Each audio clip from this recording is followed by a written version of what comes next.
सारा सोचो, एक दिन तुम्हारी आंख खुले और तुम जन्नत या जहन्नुम में हो।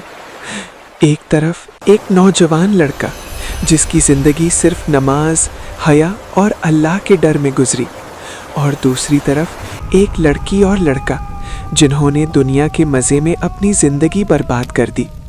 ना पर्दा, ना नमाज, ना कोई फिक्र। आज फैसला हो गया। जन्नत वाला नौजवान मुस्कुरा रहा है, उसके लिए नहरें बह रही हैं, सुकून ही सुकून। और जहन्नुम, आग भड़क रही है, चीखने की आवाज़।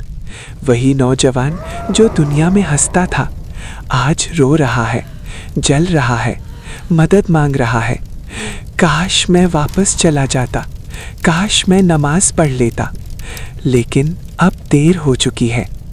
आज भी वक्त है, अपनी ज़िंदगी बदल लो, वरना कल सिर्फ पछतावा होगा। इस तरह की इस्लामिक वीडियोस हासिल करने के लिए मेरे इस चैनल को सब्सक्राइब करें। वीडियो को लाइक और शेयर करना ना भूलें।